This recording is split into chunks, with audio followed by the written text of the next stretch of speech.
Assalamualaikum warahmatullahi wabarakatuh. Di sini saya Fitriati Besternisi dan juga rekan saya Arjen Aksan Firmansyah akan mempresentasikan hasil dari wawancara kami kepada salah satu UMKM yang ada di Jepara, yaitu Kedai Ismi. Langsung saja kita ke pembahasan yang pertama. Baik, sekarang saya lanjutkan pembahasannya.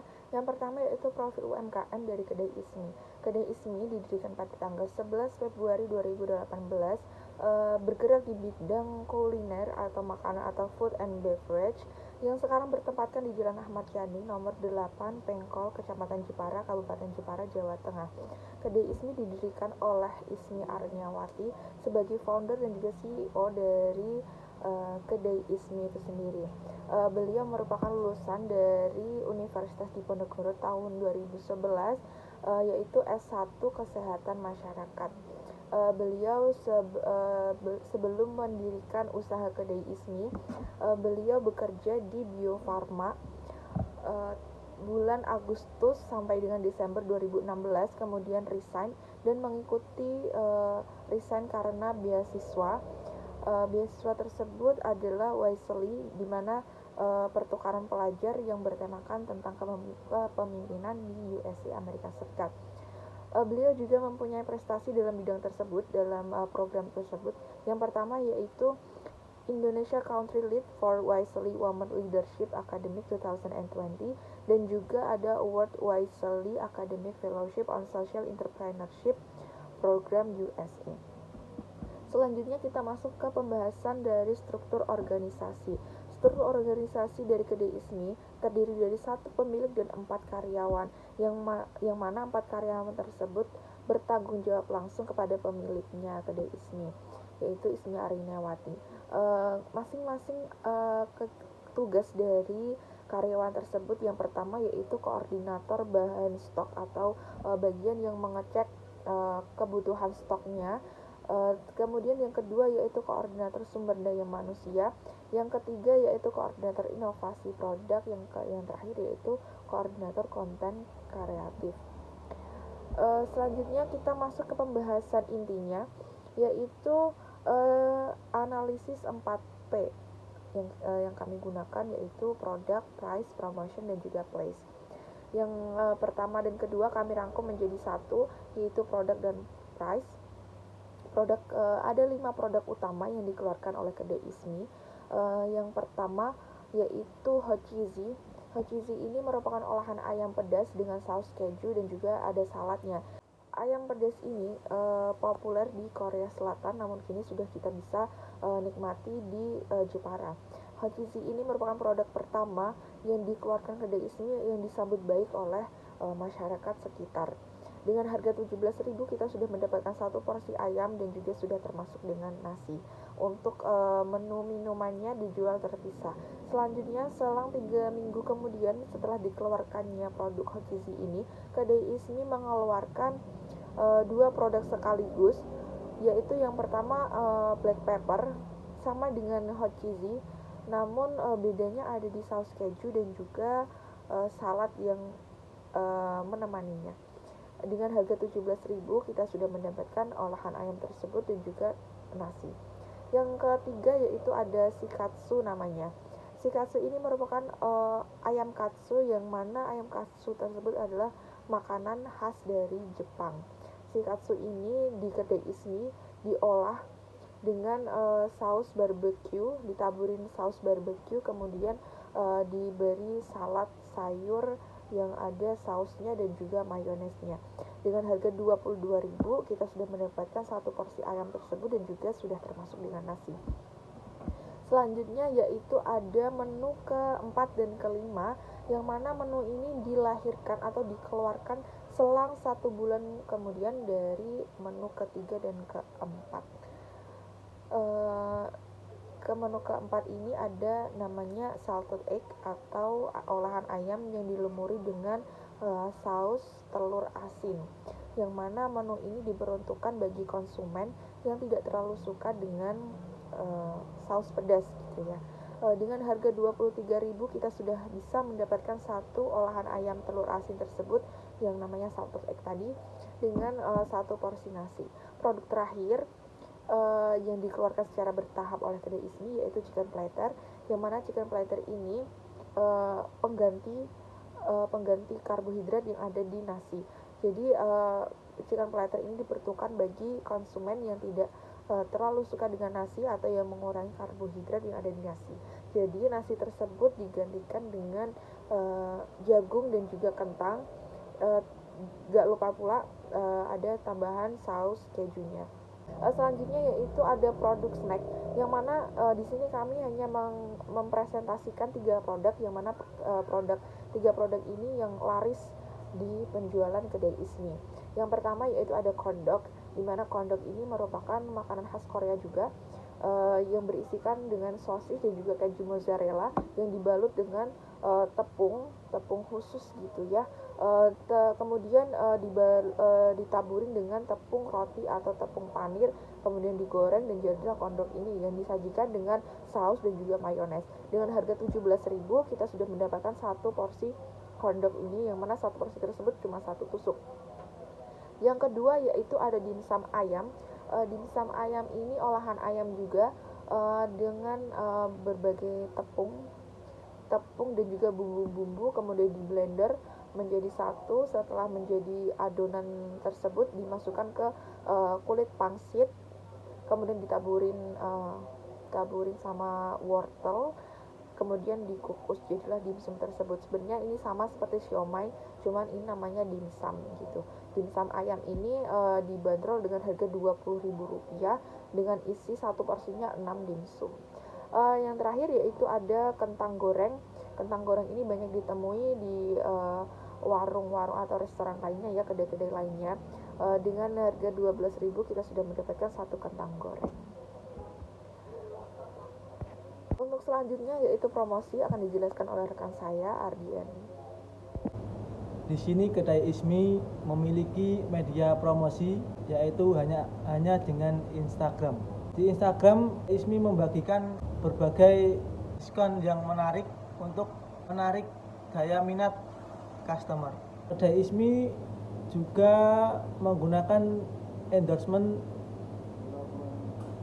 selebgram yang ada di Jepara. Selain itu, kedai Ismi juga bekerja sama dengan mahasiswa-mahasiswa untuk sponsorship guna untuk memperluas market. Lokasi usaha yang strategis, kedai Ismi memilih di Jalan Ahmad Yani nomor 8 sebagai lokasi untuk mendirikan usahanya. Hal ini dekat dengan keramaian dan jantung kota Jepara. Dengan lokasi yang strategis, maka pengunjung dapat bisa makan di tempat atau juga take away, atau juga melalui aplikasi pengantar makanan. Di kedai Ismi terdapat berbagai menu dan cara pemesanan. Pengunjung bisa memesan makanan di menu yang disediakan. Ada berbagai menu yang dapat pengunjung pilih. Misalnya ada ayam saus, mie julid, rasa Nusantara, menu paket, rice bowl, dan snack. Selanjutnya, untuk cara pemesanan, selain pemesanan langsung dan take away, di kedai Ismi juga bisa melalui aplikasi ojek online seperti GoFood dan GrabFood. Selanjutnya yaitu analisis SWOT, di mana SWOT ini adalah strength, weakness, opportunity, dan juga threats. Kita bahas satu persatu. Yang pertama yaitu ada kekuatan. Apa sih yang menjadi kekuatan dari kedai Ismi? Menurut hasil wawancara yang kami lakukan dengan narasumber atau pemilik dari kedai Ismi sendiri, kedai Ismi memberikan jawaban bahwa salah satu kekuatan dari kedai Ismi yaitu adalah kedai Ismi merupakan pelopor ayam pedas keju pertama yang ada di Jepara. Hal tersebut sudah tercantum di Instagram dari kedai Ismi dengan huruf besar, yaitu kedai Ismi adalah pelopor ayam pedas keju di Jepara. Jadi hal tersebutlah yang menjadi kekuatan bagi kedai ISMI yang mana yang namanya pelopor itu berarti yang pertama mempelopori ayam pedas keju yang ada di Jepara gitu. Selanjutnya yaitu ada kelemahan dari kedai ISMI yang disampaikan oleh ownernya sendiri, yaitu kurangnya divisi produk untuk riset, sehingga produk-produk tidak segera dikeluarkan, atau inovasi-inovasi yang ada di kepala ownernya sendiri itu tidak segera dikeluarkan karena kurangnya riset. Jadi kurang tahunya tren apa yang sedang berkembang di kalangan anak muda, atau sesuai dengan sasaran produk yang diberikan kedai ISMI. Adapun sasaran produk dari kedai ISMI tersebut adalah perempuan atau laki-laki berusia 18 sampai 35 tahun yang mana berprofesi sebagai pelajar atau pekerja profesional. Itu dia sasaran dari kedai ISMI. Kemudian selanjutnya ada opportunity atau peluang dari kedai ISMI. Ada 3 yang disebutkan. Yang pertama yaitu perluasan pasar dengan food truck. Food truck ini seperti apa ya, gerobak gitu ya, gerobak yang mana hal tersebut sangat mudah ditemukan di sekitar jalanan kota Jepara. Namun untuk targetnya, kedai ISMI akan membuka food truck itu di Kalinyamatan dan juga Bangsri, begitu yang diutarakan oleh owner kedai ISMI.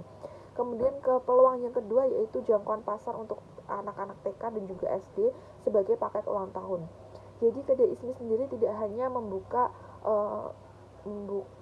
kedai hanya untuk pesanan 1 porsi saja, tapi juga dalam bentuk catering bisa sekali diterima oleh kedai ISMI tersebut. Misalnya untuk paket ulang tahun atau paket hajatan lainnya yang sebagai anak perusahaan catering gitu. Selanjutnya yaitu kerjasama dengan organisasi atau mahasiswa untuk sponsorship. Hal tersebut juga sebagai peluang untuk memperluas market, untuk memperluas pasar, di mana jika kedai ISMI memberikan sponsor atau melakukan sponsorship kepada event, maka hal tersebut bisa menjadi peluang untuk memperluas pasar dari kedai ISMI tersebut. Yang terakhir yaitu ancaman atau threats. Ancaman yang menjadi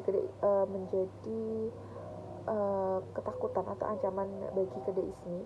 Yang pertama yaitu ada keterlambatan inovasi. Seperti yang saya katakan di weakness atau kelemahan dari kedai ISMI, yaitu kurangnya divisi riset untuk melahirkan produk-produk baru.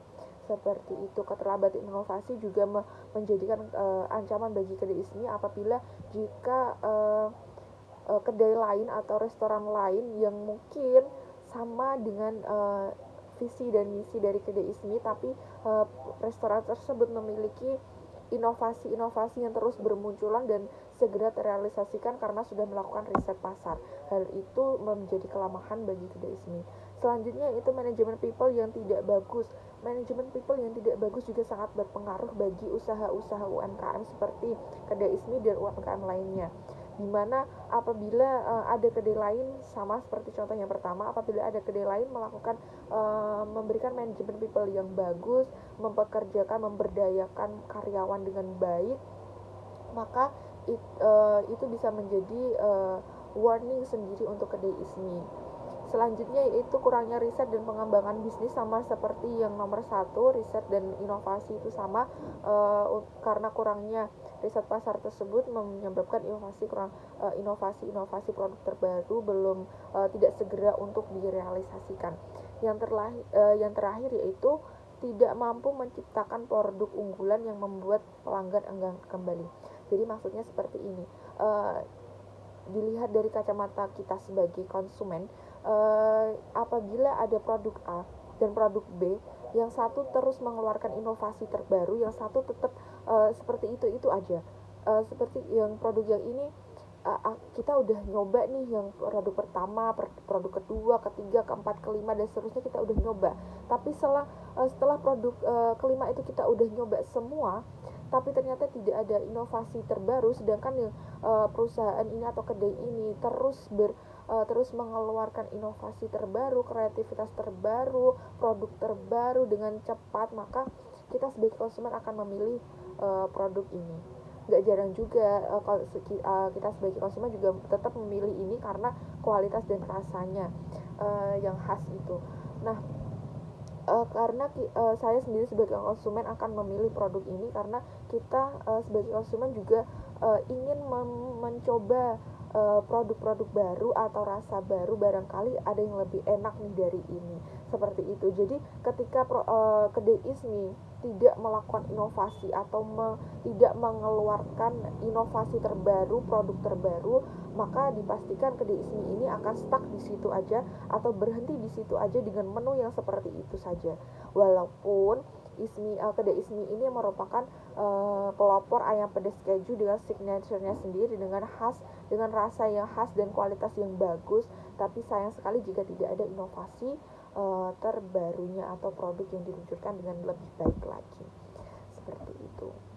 Jadi kesimpulan yang bisa kami ambil dari presentasi kali ini atau wawancara kali ini, yaitu dengan menjadi pelopor ayam pedas keju Jepara, kedai ismi mampu memberikan warna baru bagi dunia kuliner yang ada di Jepara, dimana dengan saus yang khas, rasa yang benar-benar signature-nya kedai ismi itu ketara sekali gitu.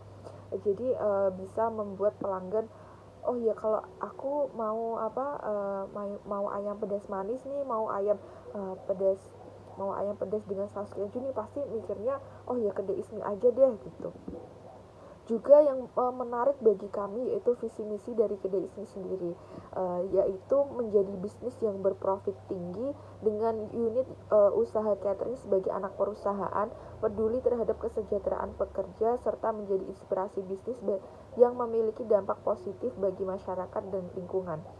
Jadi saya sendiri menghargai atau bangga sekali dengan beliau, owner dari kedai ismi, di mana berusia muda tapi sudah banyak prestasinya, berani mengemukakan pendapatnya di depan umum dengan gagah berani sebagai perempuan yang emansipasi wanita gitu, memiliki positive thinking yang bagus sehingga bisa menarik pelanggan dengan baik gitu. Juga beliau merupakan pelopor ayam pedas keju Jepara yang mampu memberikan sumber kekuatan bagi pemilik sehingga dapat bermanfaat, sehingga juga dapat bertahan hingga sampai saat ini. Jadi selanjutnya saran yang kami berikan kepada kedai ismi yaitu yang pertama, mengutamakan kualitas bahan, di mana kualitas bahan ini sangat penting bagi kami sebagai konsumen, sehingga perlu melakukan pemilihan bahan yang baik, yang fresh, yang setiap hari setiap hari diganti atau tanpa dibekukan. Begitu juga yang dikatakan oleh owner sendiri bahwa bahan-bahan yang dipilih tersebut adalah fresh, bahan pilihan yang diolah setiap hari berganti tanpa ada yang dibekukan. Yang kedua yaitu inovasi dan kreativitas yang terus ditingkatkan. Seperti tadi di analisis SWOT-nya, bahwa riset dan juga inovasi dari kedai ismi sendiri itu berkurang. Jadi kami sarankan untuk melakukan riset pasar terlebih dahulu dengan apa sih yang menjadi kegemaran dari anak muda sekarang saat ini, apa yang menjadi tren, seperti itu. Kemudian harga yang terjangkau, saya rasa harga dari kedai ismi sudah termasuk terjangkau sekali, dengan harga start from 10.000 sampai 27.000 itu udah sangat hemat di kantong sekali ya. Kemudian ada melakukan riset pasar untuk menemukan peluang. Nah itu juga sangat penting bagi kedai ismi. Saran dari kami untuk melakukan riset pasar dengan mengetahui tren seperti yang saya jelaskan tadi, sehingga kita bisa menemukan peluang-peluang apa saja yang bisa kita dapat selain yang kami sebutkan di analisis SWOT tadi, bagian peluangnya. Sekian presentasi dari kelompok kami, kurang lebihnya mohon maaf. Wassalamualaikum warahmatullahi wabarakatuh.